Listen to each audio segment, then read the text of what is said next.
Hi, welcome to Cybersecurity channel. Continuing with CKS Exam Essentials, curriculum outline broadly divided into 6 domains is flashed on the screen. In today's video, we will continue with 4th domain, which is Microservices Vulnerability, having 20% weightage as per September 2024 format. Today, we will be discussing isolation technique, such as the Runtime Sandboxes. We will practically demonstrate the implementation of gVisor runtime and create a pod using the same runtime. Let's start with the basic.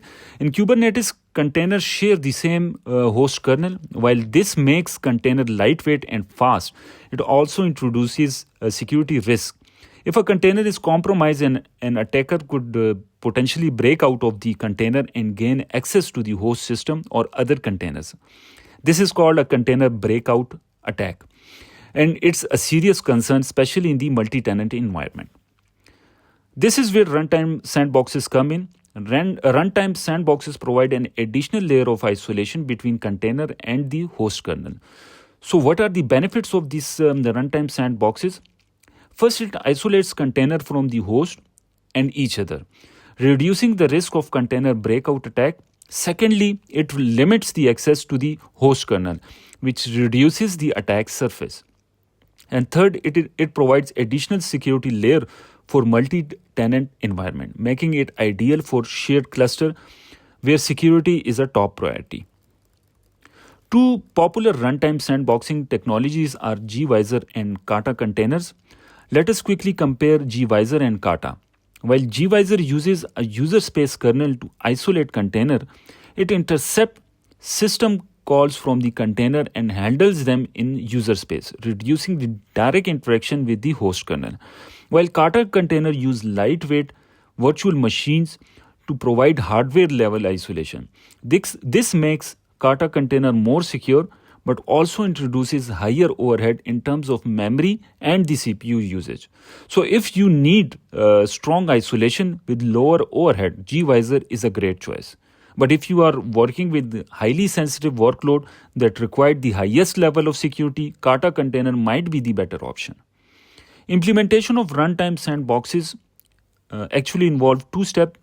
First, define the runtime, either gVisor or Kata, and then reference it in the pod.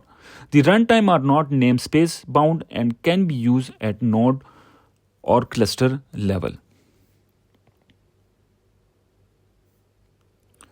Now let's walk through an example of creating and using a gVisor runtime sandbox in Kubernetes. Let's first create the runtime by specifying the name and handler. We have selected gVisor implementation. After creating runtime reference, the runtime is being used in the pod.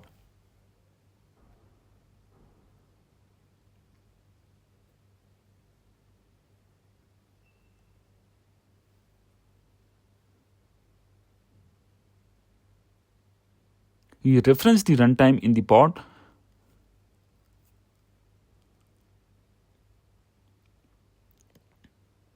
After referencing the runtime in the pod and creating the pod, we will use the execute command for interaction with the pod and check dmesg log.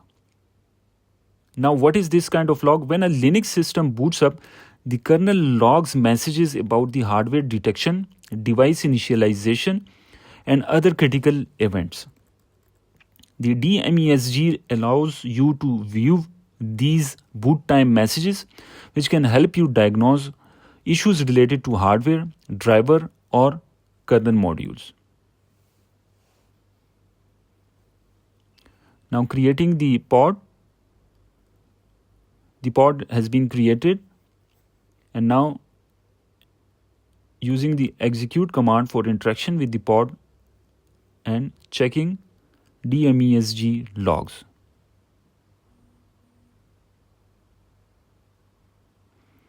In the log, we can see that gVisor runtime was used for implementation of the pod. To recap, gVisor is a powerful runtime sandboxing technology that provides an additional layer of security for your Kubernetes workload.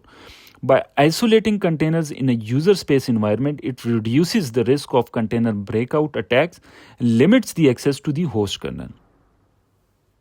In the end, thanks for watching. If you found this video helpful, don't forget to like, subscribe, and hit the notification bell for more content on Kubernetes and cloud native technology. And if you have any question or topics you would like to cover, drop a comment below so we can include it in the next video. See you in the next video. Thank you.